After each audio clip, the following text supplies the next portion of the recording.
Hi guys, welcome back to my YouTube channel. ನಾನಿವತ್ತು ತುಂಬಾ simple ಆಗಿ ಮನೇಲೇ ಗುಂಟೂರು ಚಿಕನ್ನ ಮಾಡೋದು ಹೇಗೆ ಅಂತ ಹೇಳ್ಕೊಡ್ತಾ ಇದ್ದೀನಿ. ಅದಕ್ಕೂ ಮುಂಚೆ ನೀವೇನಾದರೂ ನಮ್ಮ ಚಾನಲ್ಗೆ ಫಸ್ಟ್ ಟೈಮ್ ವಿಸಿಟ್ ಮಾಡಿದರೆ ಬೇಗ ಹೋಗಿ ಸಬ್ಸ್ಕ್ರೈಬ್ ಮಾಡ್ಕೊಳ್ಳಿ. ಮೊದಲಿಗೆ ನಾನಿಲ್ಲಿ ಒಂದು ಬಾಣಲಿನ ತಗೊಂಡಿದ್ದೀನಿ. ಅದಕ್ಕೆ ಇವಾಗ ನಾನು ಅರ್ಧ ಚಮಚದಷ್ಟು ಮೆಂತ್ಯನ ಹಾಕ್ಕೊಳ್ತಾ ಇದ್ದೀನಿ. ಒಂದು 3 ಸ್ಪೂನಷ್ಟು ಸಾಂಬಾರು ಬೀಜಗಳನ್ನ ಹಾಕ್ಕೊಳ್ತಾ ಇದ್ದೀನಿ.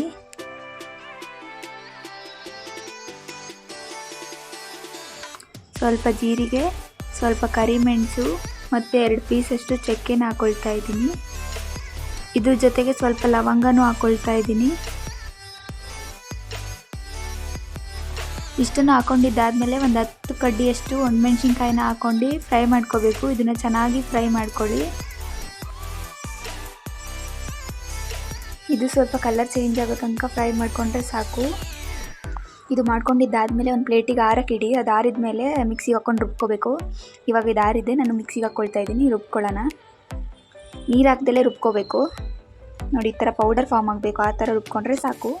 ಇವಾಗ ನಾನಿಲ್ಲಿ ಒಗ್ಗರಣೆಗೆ ಒಂದು ಬಾಣಲಿನ ತೊಗೊಂಡಿದ್ದೀನಿ. ಅದಕ್ಕೆ 2 ಸೌಟಷ್ಟು ಎಣ್ಣೆನ ಹಾಕ್ಕೊಳ್ತಾ ಇದ್ದೀನಿ. ಎಣ್ಣೆ ಕಾದಿದೆ ಅಂತ ಗೊತ್ತಾದಮೇಲೆ ಕರಿಬೇವಿನ ಸೊಪ್ಪು ಹಾಕ್ಕೊಳ್ಳೋಣ ಮತ್ತು ಸ್ವಲ್ಪ ಸಾಸಿವೆನ ಹಾಕ್ಕೊಂಡು ಫ್ರೈ ಮಾಡ್ಕೊಳ್ಳೋಣ.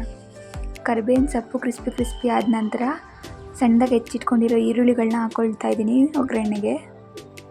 ನಾನೆಲ್ಲ ವಿಡಿಯೋದಲ್ಲಿ ಹೇಳಿರೋ ಥರ ಈರುಳ್ಳಿ ಹಾಕಿದ ನಂತರ ಸ್ವಲ್ಪ ಸಾಲ್ಟ್ನ ಹಾಕ್ಕೊಂಡು ಫ್ರೈ ಮಾಡಿಕೊಂಡ್ರೆ ಈರುಳ್ಳಿ ಬೇಗನೆ ಫ್ರೈ ಆಗುತ್ತೆ. ಸೊ ಸ್ವಲ್ಪ ಸಾಲ್ಟ್ನ ಹಾಕ್ಕೊಂಡು ಫ್ರೈ ಮಾಡ್ಕೊಳ್ತಾ ಇದ್ದೀನಿ. ಈರುಳ್ಳಿನ ಚೆನ್ನಾಗಿ ಫ್ರೈ ಮಾಡ್ಕೊಂಡಿದ್ದಾದಮೇಲೆ ಒಂದು 4 ಒಣಮೆಣ್ಸಿನ್ಕಾಯಿನ ಮುರಿದು ಹಾಕ್ಕೊಳ್ತಾ ಇದ್ದೀನಿ. ಹೊರಗಡೆ ತಿನ್ನೋದಕ್ಕಿಂತ ಮನೇಲೇ ಮಾಡ್ಕೊಂಡು ತಿನ್ನೋದು ತುಂಬಾ ಒಳ್ಳೆಯದು, ಹೆಲ್ತಿಗೂ ಒಳ್ಳೆಯದು, ರುಚಿಯಾಗೂ ಇರುತ್ತೆ. ಇದಕ್ಕೆ ನಾನು ಇವಾಗ 1 ಸ್ಪೂನಷ್ಟು ಶುಂಠಿ ಬೆಳ್ಳುಳ್ಳಿ ಪೇಸ್ಟ್ನ ಹಾಕ್ಕೊಂಡು ಮಿಕ್ಸ್ ಮಾಡ್ಕೊಳ್ತಾ ಇದ್ದೀನಿ. ಶುಂಠಿ ಬೆಳ್ಳುಳ್ಳಿ ಪೇಸ್ಟ್ನು ಕೂಡ ಮನೇಲೇ ಮಾಡ್ಕೊಂಡಿದ್ದು. ಶುಂಠಿ ಬೆಳ್ಳುಳ್ಳಿ ಪೇಸ್ಟು ಹಸಿ ವಾಸನೆ ಹೋಗೋ ತನಕ ಫ್ರೈ ಮಾಡ್ಕೋಬೇಕು ಕ್ಲೀನಾಗಿ. ಇವಾಗ ನಾನಿಲ್ಲಿ ಸಣ್ಣದಾಗಿ ಹೆಚ್ಚಿಟ್ಕೊಂಡಿರೋ ಟೊಮ್ಯಾಟೋನ ಹಾಕ್ಕೊಳ್ತಾ ಇದ್ದೀನಿ.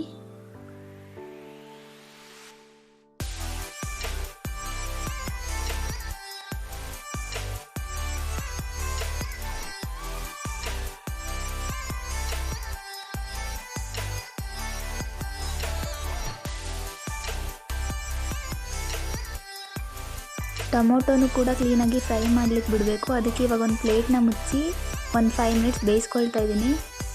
ಇವಾಗ ಇದು ಬೆಂದಿದೆ. ನಾನಿಲ್ಲಿ ಅರ್ಧ kg ಚಿಕನ್ನ ವಾಶ್ ಮಾಡಿ ಇಟ್ಕೊಂಡಿದ್ದೆ. ಇವಾಗ ಚಿಕನ್ನ ಹಾಕ್ಕೊಳ್ತಾ ಇದ್ದೀನಿ. ಇವಾಗ 1 ಸ್ಪೂನ್ ಅರಿಶಿನ ಪುಡಿ ಹಾಕ್ಕೊಂಡು ಮಿಕ್ಸ್ ಮಾಡ್ಕೊಳ್ಳೋಣ.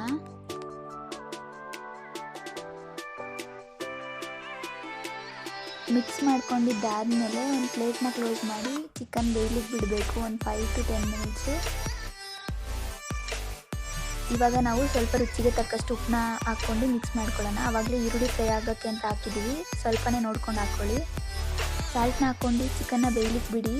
ಆವಾಗ ಓಪನ್ ಮಾಡ್ಕೊಂಡು ತಿರುವಾಕೋತಾ ಇರಬೇಕು, ಇಲ್ಲಾಂದರೆ ಸೀದೋಗ್ಬಿಡುತ್ತೆ, ಅಂದರೆ ತಳ ಹಿಡಿಯುತ್ತೆ. ಇವಾಗ ನಾವು ಇದಕ್ಕೆ ಸ್ವಲ್ಪ ಕಾಯಿ ತುರಿನ ಹಾಕ್ಕೊಂಡು ಮಿಕ್ಸ್ ಮಾಡ್ಕೊಳ್ಳೋಣ.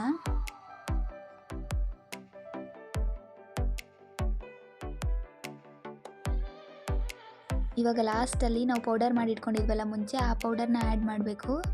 ಸ್ವಲ್ಪನೇ ಹಾಕ್ಕೊಂಡು ಮಿಕ್ಸ್ ಮಾಡ್ಕೊಳ್ಳಿ. ಈ ಥರ ಮಿಕ್ಸ್ ಮಾಡ್ಕೊಂಡು ಒಂದು 2 ಮಿನಿಟ್ಸ್ ಹಂಗೆ ಫ್ರೈ ಮಾಡ್ಲಿಕ್ಕೆ ಬಿಟ್ಟರೆ ಸ್ಪೆಷಲ್ ಆಗಿರೋ ಗುಂಟೂರು ಚಿಕನ್ ರೆಡಿ ಆಗುತ್ತೆ. ಇದೇ ಥರ ನೀವು ಕೂಡ ಒಂದ್ಸಲಿ ಮನೇಲಿ ಟ್ರೈ ಮಾಡಿ ನೋಡಿ. ಹೇಗಿತ್ತು ಅಂತ ಕಮೆಂಟ್ ಮಾಡಿ, ನಿಮ್ಮ ಫ್ರೆಂಡ್ಸ್ ಫ್ಯಾಮಿಲಿ ಜೊತೆ ಶೇರ್ ಮಾಡಿ. ಇದೇ ಥರ ನೀವು ಸಪೋರ್ಟ್ ಮಾಡ್ತಾಯಿರಿ. Thank you guys.